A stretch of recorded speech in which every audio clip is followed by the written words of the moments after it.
بسم اللہ الرحمن الرحیم۔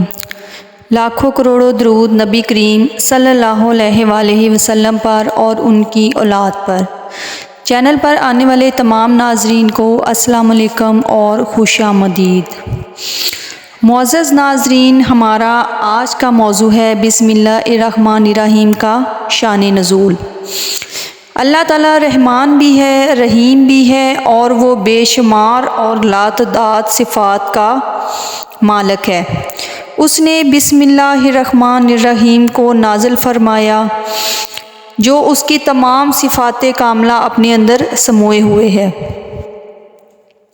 بسم اللہ الرحمن الرحیم کے شان نزول میں حضرت اکرمہ رضی اللہ تعالیٰ عنہ سے روایت ہے کہ اللہ تعالیٰ نے جب لوح و قلم کو پیدا فرمایا تو سب سے پہلے قلم کو حکم دیا کہ لکھ۔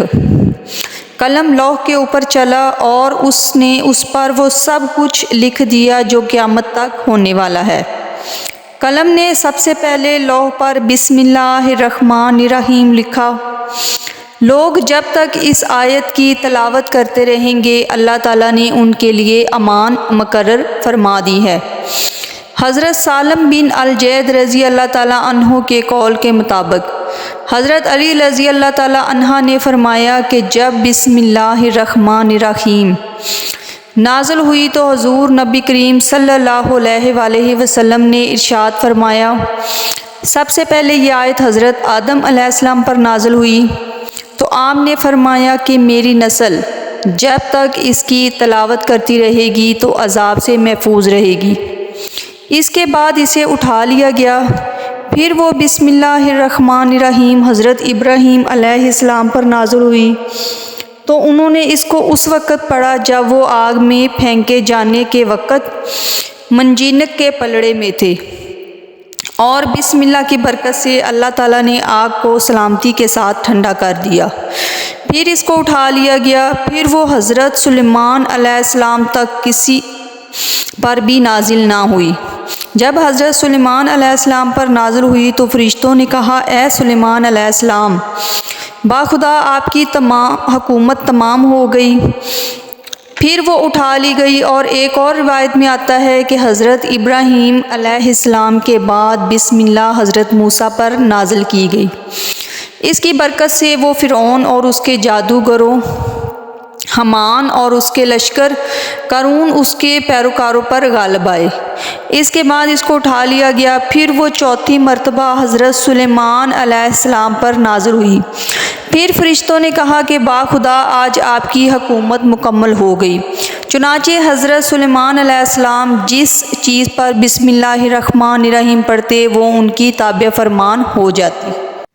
کہا جاتا ہے کہ حضرت سلیمان علیہ السلام پر جس دن بسم اللہ نازل کی گئی تو اللہ تعالیٰ نے حضرت سلیمان علیہ السلام کو حکم دیا تھا کہ بنی اسرائیل کے تمام لوگوں میں منادی کرا دو کہ جو کوئی بھی اللہ تعالیٰ کی ان آیات کو سننا چاہتا ہو وہ حضرت داؤد علیہ السلام کے ہیکل میں سلیمان کے پاس آ جائے، وہ واعظ کہنا چاہتے ہیں۔ چنانچہ بنی اسرائیل کے تمام عبادت گزار زاہد، تمام قبائل اور گروہ ہیکل داؤد میں حاضر ہو گئے۔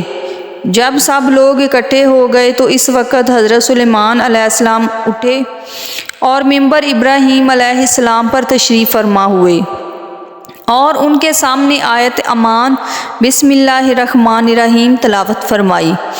جس نے بھی اس کو سنا وہ خوشی سے جھوم اٹھا۔ سب نے یک زبان ہو کر کہا، آپ اللہ کے سچے رسول ہیں۔ اس کے ذریعے حضرت سلیمان علیہ السلام ساری دنیا کے سلاطین پر غالب آئے۔ حضرت سلیمان علیہ السلام کے بعد پھر بسم اللہ الرحمن الرحیم کو اٹھا لیا گیا۔ اس کے بعد جب حضرت عیسیٰ علیہ السلام پر نازل کی گئی تو وہ بہت خوش ہوئے، اور آپ نے اپنے حواریوں کو اس کی خوشخبری سنائی۔ حضرت عیسیٰ علیہ السلام کے بعد اس آیت کو نصارہ کے سینوں سے اٹھا لیا گیا۔ صرف ان چند لوگوں کے دلوں میں باقی رہ گئی جو انجیل مقدس کے پیروں میں صاحب اسلام تھے۔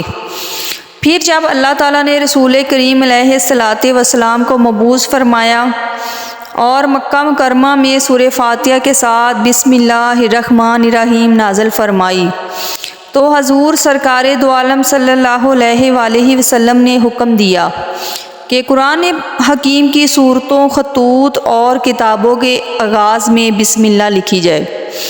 اس آیت مبارکہ کا نزول حضور نبی کریم صلی اللہ علیہ وآلہ وسلم کے لیے عظیم فتح اور کامرانی کا باعث بنا۔ حضرت سیدنا جابر بن عبداللہ رضی اللہ تعالیٰ عنہ نے فرمایا، جب بسم اللہ الرحمن الرحیم نازل ہوئی تو بادل مشرق کی سمت دوڑے، ہوائیں ساکن ہو گئیں، سمندر جوش میں آ گیا، چوپایوں نے غور سے سننے کے لیے اپنے کان لگا دیے اور شیطانوں کو آسمان سے پتھر مارے گئے، اور اللہ عز و جل نے فرمایا، مجھے میری عزت اور جلال کی قسم، جس شے پر بسم اللہ الرحمن الرحیم پڑھی گئی میں اس میں برکت دوں گا۔ اللہ تعالی ہمیں بسم اللہ الرحمن الرحیم پڑھنے کی توفیق عطا فرمائے، آمین۔